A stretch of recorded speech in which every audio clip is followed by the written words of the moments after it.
बिस्मिल्लाहिर्रहमानिर्रहीम। नाज़रीन, मैं हूं doctor Ahmed Farooq, assistant professor of medicine, emergency और क्रिटिकल केयर कंसल्टेंट। आज मेरे जहन में एक बहुत इंपॉर्टेंट बात आ रही थी कि चूँकि मौसम बहुत सर्द है और इतने शदीद सर्द मौसम में हस्पतालों में निमोनिया और चेस्ट इन्फेक्शन की वजह से मरीज़ों के एडमिशन बहुत ज़्यादा हो रहे हैं। इन एडमिशन में बहुत ज़्यादा तादाद ऐसे मरीज़ों की है जिनमें या तो कार्बन मोनोऑक्साइड की ज़्यादती हो रही है या कार्बन डाइऑक्साइड की ज़्यादती हो रही है।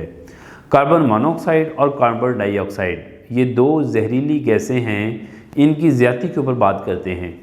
कार्बन डाइऑक्साइड की ज़्यादती जिस्म में ये एक कॉमन फिनोमेना है और कॉमन फिनोमेना होने के साथ साथ बदकिस्मती ये है कि आम तौर पे इसकी तशख़ीस इतनी आसानी से होती नहीं है। जो स्पेशलिस्ट डॉक्टर्स हैं या स्पेशलाइज्ड सेंटर्स हैं उन पे क्योंकि कार्बन डाइऑक्साइड की तशख़ीस करने के लिए कुछ टेस्ट होते हैं जिन्हें आर्टीरियल ब्लड गैसेस कहते हैं या वीनस ब्लड गैसेस कहते हैं, या एक इंस्ट्रूमेंट होता है जिसे कैप्नोमीटर कहते हैं, वो अवेलेबल होते हैं।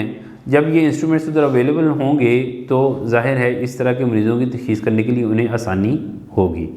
लेकिन बहुत सारे छोटे सेंटर ख़ास तौर पे जो देहातों में या छोटे शहरों में डॉक्टर्स मौजूद होते हैं उनके पास ना तो ये सहूलियात होती हैं और सहूलियात ना होने की वजह से वो इस चीज़ को जल्दी तशख़ीस भी नहीं कर पाते।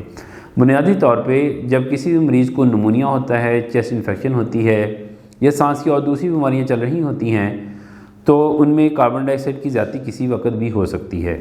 आप लोगों को पता होगा हमारे फेफड़ों के दो अहम काम हैं। एक तो ये है कि वो हवा से ऑक्सीजन लेते हैं और ऑक्सीजन को जिस्म के मुख्तलिफ खुलियों तक पहुंचाने में हमारी मदद करते हैं, और दूसरी बात ये है कि हमारे जिस्म में जो जहरीली गैस कार्बन डाइऑक्साइड पैदा हो रही होती है, इस जहरीली गैस को हमारे फेफड़े बाहर खारिज भी करते हैं। तो जब आपके फेफड़ों में इन्फेक्शन हो जाती है, कुछ जरासीम अटैक करते हैं जिसे हम चेस्ट इन्फेक्शन या निमोनिया भी कह सकते हैं, तो इस सिचुएशन में या कोई भी ऐसी सिचुएशन है जिसमें आपके फेफड़े मुतासर हो चुके हैं तो फेफड़ों के मुतासर होने से जिस्म में ऑक्सीजन की कमी भी होगी और कार्बन डाइऑक्साइड की ज़्यादती भी होगी।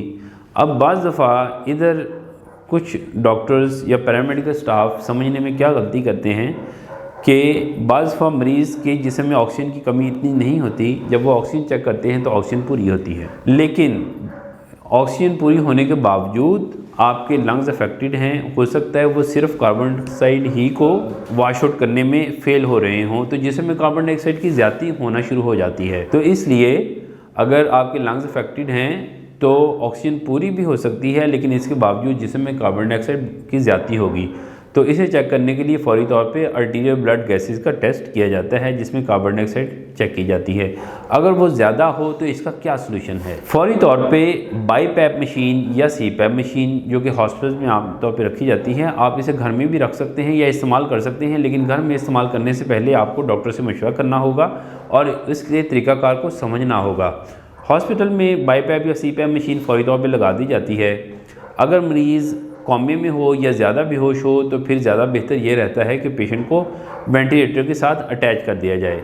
मरीज़ को उसके फेफड़ों में एक बारीक पाइप डाल दिया जाता है जिसे एंडोट्रेकियल ट्यूब बोलते हैं और उसे वेंटिलेटर के साथ अटैच कर दिया जाता है। वेंटिलेटर कुछ आवर्स अपनी वर्किंग करता है तो जिस्म से कार्बन डाइऑक्साइड को वॉश आउट कर देता है।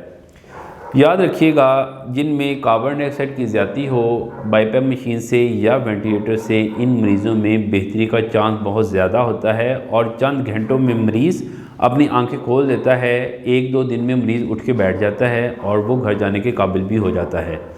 इस तरीके से एक मासूम इंसानी जान बचाई जा सकती है।